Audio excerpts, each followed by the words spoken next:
Hi, it's Megan. I have not been the best about doing my perfume reviews, which I had vowed in 2014 I was going to do, and well, let's just say I haven't done as many of them in 2015. I don't think I've done any. Better late than never. So I have Giorgio Armani C, and I'll make the excuse that, you know, you have to live with your perfumes a little bit and get to know them. And I've been living with this one a little bit. It came out a while back in Europe, I think 2 years ago, and then late 2014 came out in the United States. So it's Giorgio Armani. This is what it is. I'm going to show you. I have a 1 ounce, and this is what it looks like. Very kind of sleek, modernist, classic.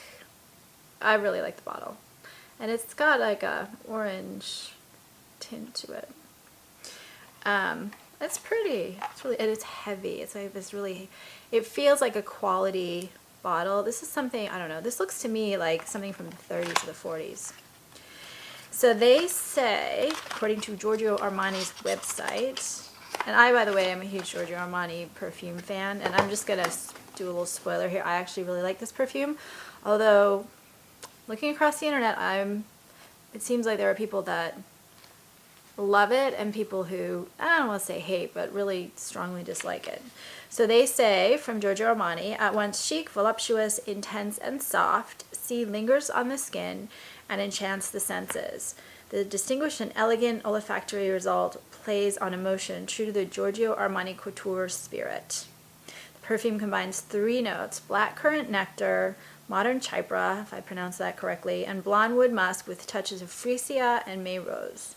This new fragrance reveals a free, passionate, loving, and vibrant woman. So they say the style is graceful, modern, unconventional, and they say that it has notes of chypre, blackcurrant, nectar, airy florals, musky, blonde wood. Now, one thing I found contradictory things online is that people were saying it had patchouli. I didn't see that noted. And it's interesting, when you have chypre a lot of times in a perfume, it's paired with musk and patchouli. So I didn't know what chypre was. So I went and looked, and they say, according to Wikipedia, it has citrus top notes, a middle centered on cistus labdanum, and a mossy animalistic base note derived from oak moss and musk. Next thing you have to check is, what is labdanum? That is a sticky brown resin obtained from the shrubs of the Western Mediterranean Cistus ladinifer and the Cistus criticis, Eastern Mediterranean species of rock rose. So what you're getting, if you're starting to get a picture here of what the scent smells like, first of all, it has kind of a light floral, you know, with rose and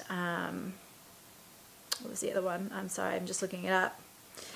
And freesia, you're getting that light kind of floral, feminine kind of a feel to it. And then rose to me always feels feminine, but also a little bit complex and a little bit sultry. A lot of times if you see any kind of softening or rich depth, but a lighter rich depth in a masculine fragrance, even like a men's fragrance, like Middle Eastern ones, for example, they'll be using rose for that. Too much rose starts to smell like, you know, very feminine girl thing. But a lot of times rose is used to round out these richer woods and ouds and musks. So what we're getting here is kind of a lightening, but almost in a powdery sort of a way, a light, sharp, kind of a feminine, but a softening, a sharp softening. The freesia is a little bit sharper to me, although it's got that rich depth, almost a little sweetness, whereas the rose is just a little dusty sometimes, depending on the use. And then we're getting, with the chypre, a little bit of citrus top notes, then kind of a resin from a floral bush, which is going to add some complexity and some depth and a little bit of sharpness too. And then we're getting the mossy, animalistic base notes. So that's going to add kind of a green touch to it.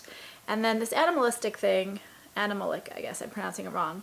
That is just something, I don't know, it's almost impossible to describe, but it is like a sensuality in the scent that you can just kind of, it's one of those things you just know it when you smell it. And Chypre is supposed to also have a warm bitterness in the dry down. So there is some real warmth in this scent, but it's not a heavy scent. And then we also have the musk, which is kind of sweet and powdery, and again, this animalic thing. We all know what musk smells like. And then wood for kind of a deepness, a complexity, a richness. I don't smell the patchouli, so I didn't see Giorgio Armani saying it had patchouli in it, but I saw someone else had written saying it has patchouli. I don't smell it. If it does, it's a really light little bit of patchouli, in my opinion.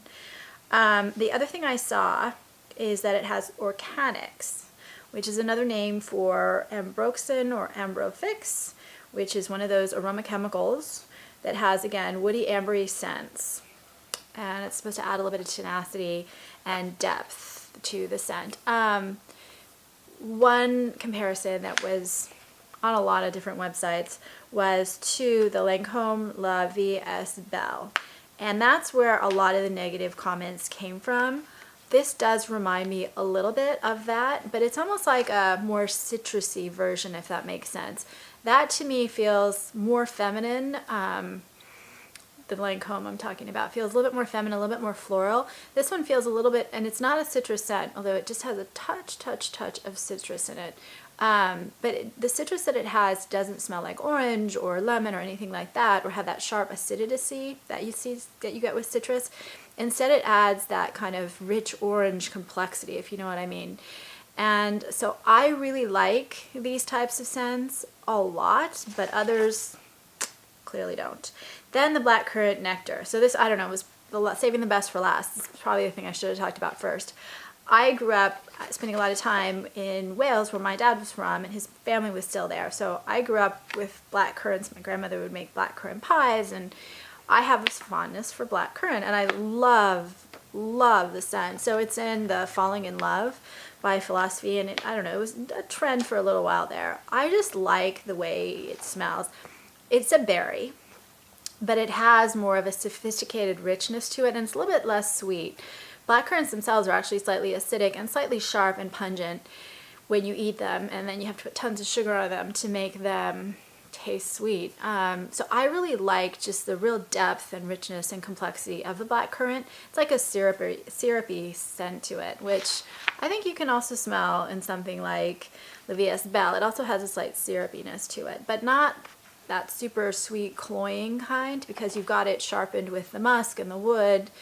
And so to me, it actually works all together, right? It's a very well-rounded scent that just has something different that I don't get in a lot of other scents. On me, it wears about 7 hours, so I get good wear out of it. I really like it a lot. And is it kind of what? Graceful, modern, and unconventional? Yeah, sure. I think it is. I will go with that. Anyway, that's what I have to say about the Giorgio Armani C. And this, the 1 ounce, is $70. So it's not a cheap perfume at all. Please subscribe on YouTube. I would love to hear comments or thoughts on this perfume. And also, I always like the feedback on the perfume reviews, because they are the hardest. Like, how do you describe how something smells? So any feedback is very, very welcome.